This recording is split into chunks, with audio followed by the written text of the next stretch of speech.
My wife and I, we had the pleasure when Vagina Monologues opened to see it when it first came out, and it was powerful and transformational for both my wife and I. Could you describe how it came about? Because for many people, it's one of the biggest pieces that's affected their lives in the past 15 years. Thank you. And I just want to say hi to everyone, and I'm so happy to be here.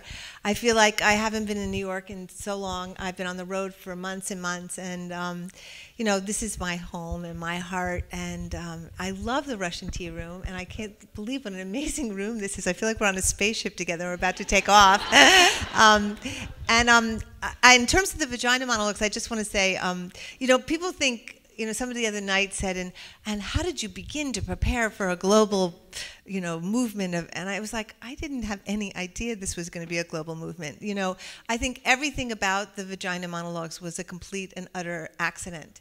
And I think in some ways accidents are the most amazing, you know, it's when art really happens, it's accidental.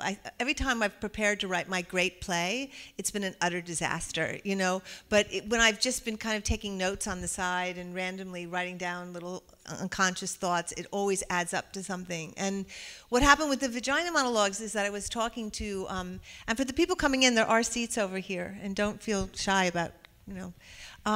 When I was talking to an older woman who was going through menopause, and we were talking about menopause, and she was saying things about her vagina that were really horrifying, you know, that it was dried up and dead and horrific, and, you know, she never went near it anymore, no one else ever would, and I was just like, oh my God, I can't believe you think that about your vagina. And she was a feminist and a very forward-thinking woman, and when I left, you know, the evening, I said, I have no idea what women think about their vaginas. So I just casually said to a friend, well, what do you think about your vagina? And she said, oh my God, my mother used to say, don't wear panties underneath your pajamas. You need to air out your pussycat. And I went, oh my God. And that really began the journey of the Vagina Monologues. And I would say to another friend, you know, and that person would, and I'd be like, and I would just write it down. And then, of course, the way women are, one woman would say, well, you should talk to my friend because she's got an incredible story about her vagina, or you should talk to my cousin because this amazing thing happened to her vagina.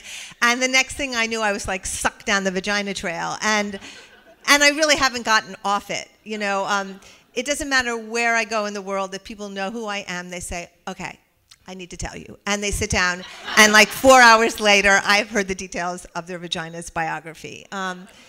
And I remember at the beginning, people would say to me, well, isn't it so hard to get women to talk about their vaginas? And I'd be like, no, it's not at all. As a matter of fact, when I did the show at here, way downtown, when I started it in Soho, I had a little sign-up sheet at the end of the show, and I said to women, if you want to talk about your vagina, you should sign up here. And I literally spent 3 months in my apartment with women coming every hour. I felt like Dr. Ruth, and it was just like every hour on the hour someone would come in to talk to me about their vagina. And what really I began to realize was that women had never talked to anybody about their vaginas. Nobody had never asked, no one had really seemed to care, and women had a lot to tell and a lot of stories that they'd never told anyone.